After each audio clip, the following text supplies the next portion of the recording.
Ok, The Lamp, aquí estamos una vez más en este domingo y estamos compartiendo la palabra de Dios. Queremos dar la bienvenida a todo el mundo. Ok, ¿por qué no voltea con su amigo y le dice, hola, ¿qué tal? ¿Cómo estás?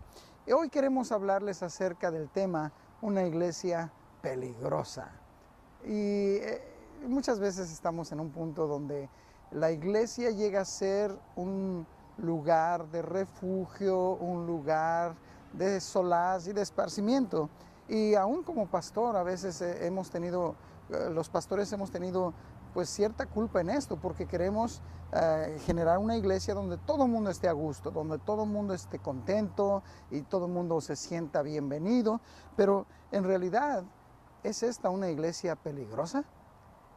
La mayoría de iglesias que se consideran, o pastores que quieren hacer una iglesia segura, donde todo esté seguro, donde los niños estén seguros, los jóvenes estén seguros, los hombres estén seguros, las mujeres, todo el mundo está seguro. Pero ¿es eso la intención de Dios? ¿Eso es lo que Dios quiere? ¿O quiere que realmente seamos como la iglesia del primer siglo, la cual era una iglesia altamente peligrosa? Una iglesia segura es aquella que se preocupa por mantener a sus miembros contentos. Todo el mundo debe estar contento, ¿sí? Una iglesia segura es aquella que evita tocar asuntos controversiales, ¿no? Bueno, si no le gusta a este tema, no lo toca. Si no le gusta a aquel este tema, no lo toca. Pero en realidad, ¿es eso lo que quiere Dios?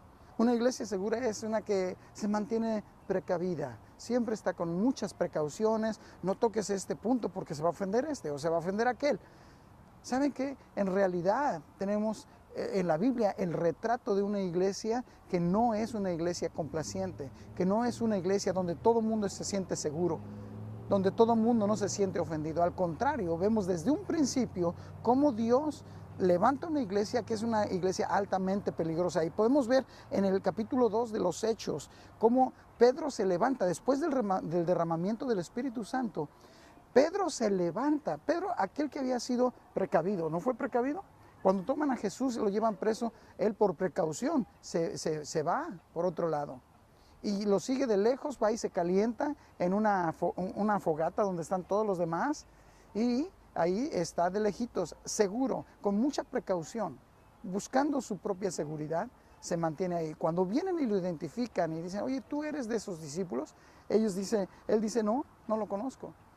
Y la segunda vez, no, no lo conozco. La tercera vez, no, ni siquiera lo conozco. Y dice maldiciones. Sí, quiere mantenerse precavidamente seguro. Y es la tercera vez que niega al Señor. Una iglesia segura será una iglesia tímida, una iglesia que no se atreve a descubrir el pecado del mundo, sino que lo va a tapar. Eso es una iglesia cómoda, una iglesia donde todo mundo se apapacha el pecado, y eso no es lo que Dios quiere de su iglesia. La otra es, Pedro se levanta después de haber recibido la investidura, el poder del Espíritu Santo, el bautismo con el Espíritu Santo. Pedro, aquel precavido, aquel que quería estar seguro, aquel que había negado al Señor y había llorado amargamente porque no tenía fuerzas para dar la cara, se levanta bajo el poder del Espíritu Santo y empieza a declarar cosas muy atrevidas, ¿sí? Y empieza a hablar acerca de la escritura, de cómo David escribe acerca de Jesús y no está escribiendo acerca de sí mismo, pero está escribiendo acerca de Jesús. Y dice, le dice a los judíos, este hombre que ustedes crucificaron, este es el Cristo y ustedes lo mataron. ¡Qué atrevimiento! Y en ese momento vemos que se inicia una iglesia peligrosa, y eso es lo que el Señor quiere hacer de nosotros, una iglesia peligrosa. Y podemos ver en Hechos 2, 38 a 41, podemos ver cómo dice, y Pedro, dice, se levantó. El verso 38 dice, Pedro les dijo, arrepentíos y bautícese cada uno de vosotros en el nombre de Jesucristo para perdón de los pecados y recibiréis el don del Espíritu Santo. Les dice, arrepiéntanse. Qué autoridad, qué pantalones los de Pedro, ¿no? Que dice, arrepiéntanse. Yo no sé, a veces ni a nuestros hijos le queremos decir que se arrepientan. Imagínate una multitud de miles de personas. Pedro les dice, arrepiéntanse, conviértanse y bautícense. ¿Ok? Empieza a estar peligroso ya, ¿ok?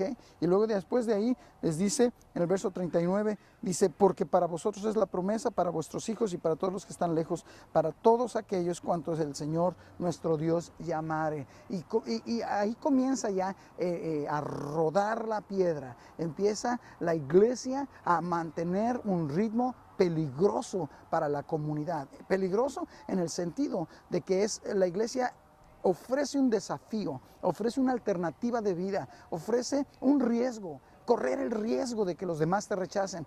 Años después, la iglesia es perseguida y los cristianos son muertos en el Coliseo, son perseguidos a muerte. ¿Por qué? Porque era considerada peligrosa, era un elemento de peligro para el status quo, para el gobierno que dominaba en ese tiempo. ¿Te das cuenta? Los cristianos del primer siglo eran peligrosos. ¿Y nosotros? Somos una iglesia que, está bien, si no quieren estar casados, está bien, manténganse sin casar. No es que sea del otro lado, es que simplemente tiene modales finos y tratamos de explicar, no tiene pecado, tiene un problema. Ya no es alcohólico, ahora está enfermo, es algo genético. Hey, tenemos que aprender a llamar el pecado exactamente ahí, pecado, donde está, donde se encuentra. La iglesia de Jesucristo tiene que señalar el pecado dentro de sí misma y fuera de sí misma. Así que vamos a ver entonces, nosotros, nuestra misión es guiar a la gente para que lleguen a ser unos seguidores devotos de Jesucristo, completamente entregados a seguir a Jesús. Esa es nuestra misión, ¿sí? Y tenemos nosotros entonces que realizar que cada vez que la iglesia hace un movimiento es para convertir gente a ser seguidora completa, totalmente entregada de Jesús.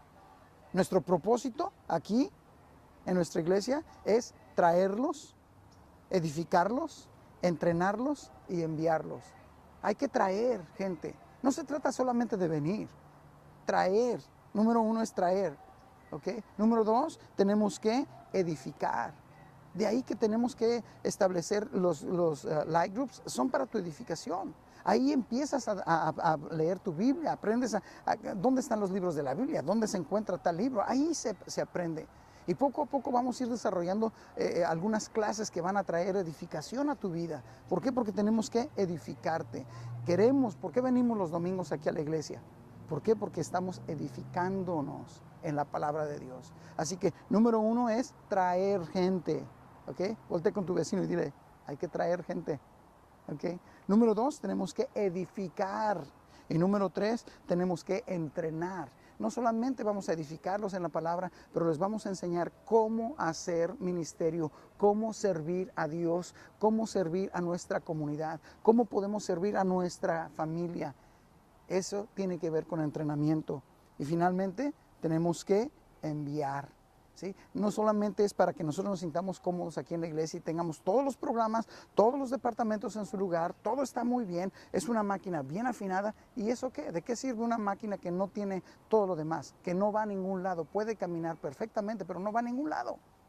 Entonces tenemos que movernos, tenemos que enviar. Y llega el momento donde vas a ser enviado. Vas a ser enviado como el anfitrión de un light group, o vas a ser enviado como un asistente de un pastor de light group, o quizás seas ya un pastor de light group. Y de ahí vas a ser un pastor de pastores, y de ahí un pastor de campus. ¿Sí? Pero hay que entrenar, hay que entrenarte desde cómo ser padre, cómo ser un buen hijo, cómo ser una buena esposa, cómo ser un joven soltero, cómo ser un buen profesionista. Todo esto tiene que ver con entrenamiento. Y luego después tenemos que enviar a la gente a la comunidad para ganar a nuestra comunidad. No se trata solamente de nuestra comodidad, es una comunidad. Vamos a ver las cualidades de una iglesia peligrosa. Una iglesia peligrosa tiene en primer lugar un abordaje incivilizado. ¿Qué quiere decir esto? Que no está cuidando las apariencias de cómo va a abordar a la gente con el Evangelio, con el mensaje de Cristo. ¿Sí? La Biblia nos dice en Mateo 3, 1 al 6, habla acerca de Juan el Bautista, que venía predicando, arrepiéntanse porque el reino de Dios se ha acercado. Y si hay alguien que era incivilizado, era Juan el Bautista, que estaba vestido de camello y comía miel silvestre. ¿Quieres algo más incivilizado que eso? Y nosotros no podemos predicar si no tenemos un buen traje, una buena corbata. No podemos predicar si no hay un buen púlpito. No podemos predicar si no hay un buen templo. Hey, Juan el Bautista andaba allá en los cerros, andaba en los caminos y andaba predicándole a la gente y les decía, arrepiéntanse porque el reino de Dios se ha acercado. No había nada de civilizado en eso. Así que tenemos que ser incivilizados, así como estamos viendo a los jóvenes que van con pistola y van incivilizadamente. No piden permiso ni a los negocios ni a nadie. ¿Qué hacen? Simplemente van con sus letreros y dicen, ¿podemos orar por ti? Es un encuentro así de tope, ¿sí? Los topan y dicen, ¿sabes qué? Queremos orar por ti. No puedes ser civilizado. Si alguien se está muriendo en un accidente, no puedes civilizadamente pedirle permiso para orar. Inmediatamente llegas a orar por esa persona y Dios va a sanar y Dios va a resucitar, Dios va a hacer algo. Recuerdo en una ocasión cuando en un accidente automovilístico un tipo me había dado un cerrón terrible, más adelante se había estrellado. Y para hacer la historia más corta, resulta que bajamos a todos los heridos y iba una señora con su bebita y con el impacto aplastó a la bebé.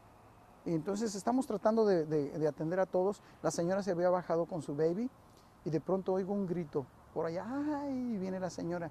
Todo el tiempo que nosotros estuvimos tratando de ayudar a los heridos acá, allá habían estado tratando de revivir a la bebé. Ella había aplastado a la bebé y ya se dejó de respirar, ya estaba morada, ya no tenía pulso, no tenía respiración. Y fue cuando la señora gritó, porque ya le habían dado respiración de boca a boca y no había vuelto a la vida.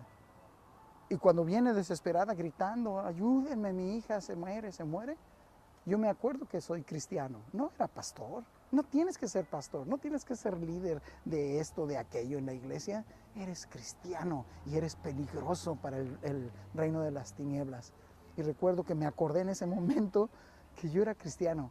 Y dije, señora, permítame a su bebé, yo soy cristiano y voy a orar por ella. Y casi me la avienta. La agarré y le dije, Señor, esta bebé no tiene culpa de los errores de sus padres. Su papá era el chofer y ya estaba tomado, estaba borracho manejando. Dije, devuélvele la vida a esta bebé, Señor, en el nombre de Jesús. Y en ese momento, ¡ya! Comenzó a llorar la bebé y toda la señora volteó, todos voltearon a verme. Le dije, Señor, aquí está su niña, Dios le bendiga. Sí, pero tienes que atreverte a ser peligroso. Somos peligrosos para el reino de la oscuridad. Así que no solamente tiene que tener un abordaje incivilizado, pero también tiene que tener una autoridad, un atrevimiento divino. Si no te puedes atrever a decir cualquier cosa, pero tiene que ser de parte de Dios, ¿ok? Cuando tú ves el pecado, tú tienes la autoridad de Dios para decir, ¿sabes qué? En el nombre de Jesús. Tienes que tener una autoridad atrevido, tienes que atreverte, pero tienes que moverte en el Espíritu Santo. De otra manera, te pueden dar unas cuantas cachetadas y ni modo, porque no tienes la autoridad espiritual, ¿ok? Tiene que ser de Dios. Entonces, en Hechos 4:29 encontramos cómo a los discípulos se les fue dicho que no predicaran, pero ellos dicen, no, vamos a predicar, dice, porque es más importante obedecer a Dios que a los hombres. Dice, y Señor, oramos porque nos des la autoridad, porque nos des ese atrevimiento, Señor, y que a través de tus siervos, o sea, a través de nosotros los cristianos, sean hechos prodigios y milagros. Hoy en día están hablándose de señales y maravillas, y que cae polvo de oro, y no, yo nunca lo he visto y no puedo decir, no es cierto, pero lo que sí te puedo decir, cuando yo veo un drogadicto que por el poder de Cristo salen los demonios de drogadicción y se regenera, eso es un milagro. Eso es el mover del Espíritu Santo. Cuando yo veo a alguien que está metido en el pecado, en el adulterio, en la pornografía, en cualquier problema serio, en alcoholismo, abusando a sus hijos, y de pronto cambian, eso es el poder de Dios. Y cuando tú llegas y dices, este milagro tiene que suceder, es cuando las cosas suceden. Así que tenemos que tener ese atrevimiento de decir, ¿sabes qué? No más, no más. Pintar una raya y decir, no, no más. Esta adicción, no más. Este mal hábito mío, no más. En mi vida y en la vida de mi comunidad. Por eso es muy importante que tengamos un atrevimiento divino, algo que nos lleve a decir las cosas tal como son. Después de que oraron, ellos, dice la palabra en Hechos capítulo 4, 31, 35, dice que después de que habían orado, el lugar tembló. El lugar literalmente tembló. Y muchas veces nosotros ni siquiera podemos ver que tiembla nada. ¿Por qué? Y eso que estamos en California y no tiembla nada. ¿Por qué no tiembla? Porque no oramos. Este sábado pasado a todos ustedes los invitamos a la oración a las 6 de la mañana. Estamos haciendo el templo temblar. Véngase. Cada mes vamos a estar sábado a las 6 de la mañana. Véngase, va a temblar. Dice que el lugar tembló, ¿sí? Terriblemente, ¿sí? Y entonces salieron ellos y hablaron y predicaron la palabra con autoridad. Eso es exactamente, con una confianza divina, una confianza que no puedes conseguir en otro lado, solamente con Dios. Cuando tú hablas la palabra con la confianza en Dios, las cosas tremendas suceden. ¿Ok? O sea, y número 3, tiene que tener una iglesia peligrosa, tiene que tener una fe que toma riesgos, que se arriesga. ¿Ok? Voy a tener que decir cosas que tienen riesgo, que voy a correrme un riesgo. No simplemente que voy a estar cómodamente, pero que voy a estar arriesgándome. Entonces, en este sentido, tienes que tomar riesgo. ¿Por qué? La Biblia dice que porque sin fe es imposible agradar a Dios. ¿Ok? Hemos estado viendo a los jóvenes salir y tienen que tener fe. Y los han atacado. Y están diciendo con sus letreros, podemos orar por ti, y se han burlado de ellos, ¿sí? Pero tienen que tener fe. Y tienen que tener fe, y los animo a tener fe, porque ahorita son unos simples letreros, pero Dios va a abrir puertas, porque tienen la fe. Van a poder tener videos, van a poder tener esto, no solo en la internet, pero van a tener toda una maquinaria que va a promover la visión de Visto.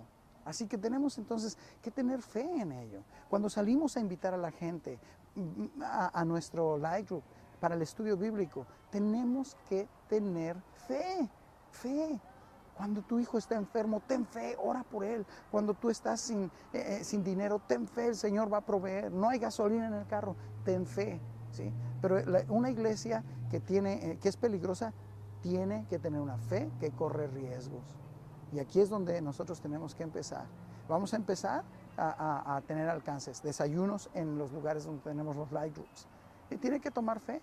Hemos esperado por la feria, pero si la feria no llega, la fe sí llega. Y vamos a empezar ya. Ya tenemos la fecha y ya tenemos la fe para movernos. Y vamos a dar un desayuno bien bonito, bien efectivo, y la gente va a aceptar nuestra invitación porque creemos y van a aceptar a Cristo. Quiero compartirles de nuestro live group allá en Tijuana, en Otay. Solamente tomó fe. Es más, a nadie de ellos se les invitó. No sabemos cómo salió la palabra, que ellos empezaron a llegar. Y ya tenemos cerca de 20 personas asistiendo a ese live group. Y son gente que nadie jamás había pensado que iba a venir a nada de ello. Por lo tanto, tenemos entonces que tener en cuenta que fe es el elemento principal que debemos o deberemos seguir o tener para poder movernos adelante. Ya tenemos fe, ya nos están pidiendo que abramos otro live group en Tecate, otro live group en el centro de Tijuana, otro por allá por las Californias que le llaman. Y aquí ya tenemos también planes. Sí, Lakeside está en la bolsa de la oración, ahí estamos. Por lo tanto, tenemos que tener fe. No se trata simplemente de tener los recursos, se trata de tener la fe, porque la fe que corre riesgos, la fe que se arriesga, obtiene los recursos. Acuérdate de esto, fe que se arriesga, obtiene los recursos. No tienes recursos, ten fe y los recursos van a venir. Así que la palabra de Dios nos enseña que si nosotros nos ponemos de acuerdo en algo con fe, lo vamos a obtener. La Biblia dice, si 2 o 3 se reúnen, donde 2 o 3 se reúnen en mi nombre, ahí estoy yo en medio de ellos. No se trata simplemente de la presencia placentera y poderosa de Cristo en nuestras vidas, en nuestra reunión. No se trata simplemente de tener su presencia tan halagüeña, que ya en sí es mucho, pero dice, estoy ahí, es para sancionar, para aprobar, para promover lo que ustedes piden. Por eso cuando nos reunimos 2 o 3, entenderemos que obtendremos lo que pidamos si lo pedimos con fe. Por lo tanto, tenemos que aprender que ser una iglesia segura no es la clave. Ser una iglesia que complace a los demás y que mantiene a todo el mundo contento no es la solución. La solución es tener una iglesia peligrosa. La próxima semana vamos a estar viendo el segundo, la segunda predicación de esta serie, una iglesia peligrosa. Dios te bendiga.